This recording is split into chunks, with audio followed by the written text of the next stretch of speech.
Welcome to StateLineRig. Today, we are exploring the untold story of America's most extreme state. Most people picture Arizona as empty heat, a place you drive through, not a place anyone would choose to build a civilization. That picture is completely wrong. Long before statehood, before the Spanish, before any map had the word Arizona written on it, this land was already forcing entire societies to either adapt or vanish. This is the story of a place that never once made survival easy, and exactly why that made it matter. The people who tamed the desert first centuries, before anyone spoke English or Spanish here, the Hohokam, had already solved one of the hardest engineering problems on the continent: how to farm a desert. They dug canals directly into the earth, rerouting river water across miles of arid land and turning barren ground into productive farmland. Estimates place their canal network at somewhere between 500 and 700 miles total, some channels wide enough for two people to walk side by side. Engineered with precise gradients, so water could travel uphill and across huge distances without modern surveying tools. They also built ball courts and platform mounds, evidence this wasn't just survival, it was a culture with ceremony, trade, and real social complexity. Some of those ancient roots are still being used today, buried beneath the streets of modern Phoenix, unknowingly followed by engineers who thought they were breaking new ground. But the Hohokam didn't conquer the desert. They negotiated with it. Their entire society depended on cooperation and precision. One miscalculation in water distribution could trigger famine. A breakdown in shared effort could unravel the whole system. And sometime around the 1400s, that system did unravel, whether from prolonged drought, flooding that destroyed canals, or internal social strain. Historians still debate the exact cause. The lesson, though, was unmistakable. This land does not forgive imbalance, and when the margin for error disappears, it reclaims what was built on top of it. Other peoples adapted in their own ways. The ancestral Puebloans built cliff dwellings tucked into canyon walls, protected from both the elements and rival groups. The Tohono O'odham, descendants of the Hohokam, moved seasonally between desert floor and mountain slopes, following the rhythm of the seasons rather than fighting it. The Apache became masters of mobility in terrain that broke other people entirely, thriving in extremes of heat, cold, scarcity, and abundance alike. By the time Europeans finally arrived, Arizona was already layered with generations of hard-won knowledge, invisible to outsiders, but deeply embedded in the soil itself. An empire that never quite took hold. European contact came late here, compared to the rest of North America. And for good reason. Arizona was brutal to reach, difficult to control, and honestly hard to justify the effort of controlling. Spanish expeditions pushed north from Mexico in the 1500s, chasing rumors of the fabled 7 cities of gold. Friar Marcos de Niza arrived first in 1539 and found no gold, just heat, distance, and people uninterested in Spanish rule. Francisco Vázquez de Coronado followed a year later with a larger force pushing deeper into the region, and came away with the same result: no treasure, just brutal terrain and costly conflict for Spain. The frontier nobody could tame after the Mexican-American War, the Treaty of Guadalupe Hidalgo in 1848, and the Gadsden Purchase in 1854, stitched together Arizona's modern borders, largely without input from the people already living there. What followed wasn't the romanticized frontier of old films. It was violent, unstable, and deeply contested.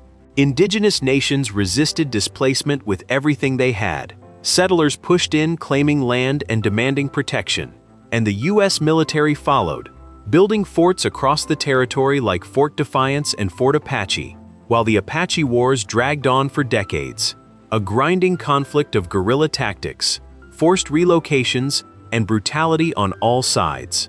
Leaders like Geronimo and Cochise became lasting symbols of resistance against a way of life being systematically dismantled. And the wars didn't end with a single battle or treaty, they ended through exhaustion and imprisonment. Meanwhile, mining booms pulled in prospectors chasing silver and copper. Towns like Tombstone, Bisbee, and Jerome sprang up almost overnight, some vanishing just as fast. Law was inconsistent at best. Order depended entirely on whoever held power at a given moment, and Arizona's reputation for lawlessness, cemented by the 1881 gunfight at the OK Corral, was earned honestly rather than exaggerated. Yet underneath the chaos, real infrastructure was forming. Railroads connected the territory to national markets. Copper mining scaled into serious industrial enterprise, feeding a rapidly electrifying nation. And surviving towns began building schools, courts, and newspapers. Arizona was still wild, but it was also starting to organize itself. The real story isn't the gunfights, it's the water. Here's what actually defined Arizona's future, and it wasn't outlaws, it was water, or the complete lack of it. Every serious attempt to settle this region eventually had to answer the same question: how do you build permanence somewhere that refuses to provide it? In the early 1900s, engineers and politicians began treating the desert as a system that could be managed rather than an obstacle to avoid, part of Theodore Roosevelt's broader vision of taming the West through infrastructure. The Salt River Project, completed in 1911 with Roosevelt Dam, turned the Salt River Valley into viable farmland and set the stage for Phoenix's growth, a monument to ambition carved directly into canyon walls. Bigger projects followed: Hoover Dam in the 1930s, Glen Canyon Dam in the 1960s, and eventually the Central Arizona Project, finished in the 1990s, one of the most ambitious water delivery systems ever built, physically lifting Colorado River water uphill across hundreds of miles of desert.